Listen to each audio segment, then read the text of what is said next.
Hi ದೋಸ್ತರ ಎಲ್ಲರಿಗೆ ನಮಸ್ಕಾರ ರೀ.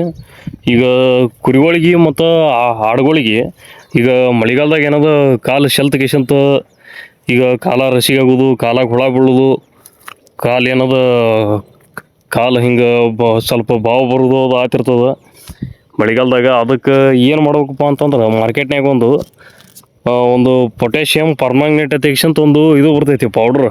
ಒಂದು 10-15 ರೂಪಾಯಿದು ಪೌಡ್ರ್ ಬರ್ತೈತೆ, ಅದು ಪೊಟ್ಯಾಷಿಯಮ್ ಪರ್ಮಾಂಗನೇಟ್. ಅದನ್ನು ಒಂದು ಜಗ್ ನೀರಾಗ ಏನದ ಒಂದು ಸ್ವಲ್ಪ ಒಂದು ಚಮಚೆ ಅಟ್ಟು ಹಾಕಿಸಂತ ಕಾಲು ಎತ್ತಬೇಕು. ಮುಂಜಾನೆ ಸಂಜೆ ಎರಡೊತ್ತ ಕಾಲು ಎತ್ತಬೇಕು. ಕಾಲು ಎದ್ದಿದ್ರೆ ಜಲ್ದಿ ಏನದ ಗಾಯ ಇದ್ರೂ ಒಣಗ್ತೈತಿ, ಮತ್ತು ಏನು ರಸಿಗೆ ಅದು ಆಡೋದು ಏನಿದ್ರು ಕಂಟ್ರೋಲ್ ಆಗ್ತದೆ. ಒಂದು 3 ದಿನ ಮಾಡ್ಬೇಕು. ಹಿಂಗೆ 3 ದಿನ ಮಾಡಿದ್ರಿಂದ ಜಲ್ದಿ ಕಂಟ್ರೋಲ್ ಬರ್ತದೆ.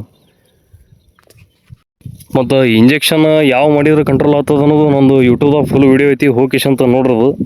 ಈಗ ಕಾಲುವೇನಿ ಬಂದಾಗ ಯಾವ ಇಂಜೆಕ್ಷನ್ ಮಾಡ್ಬೇಕು ಮತ್ತು ಏನು ಪ್ರೊಸೀಜರ್ ಅನ್ನೋದು ಹೇಳಿನೆಲ್ಲ.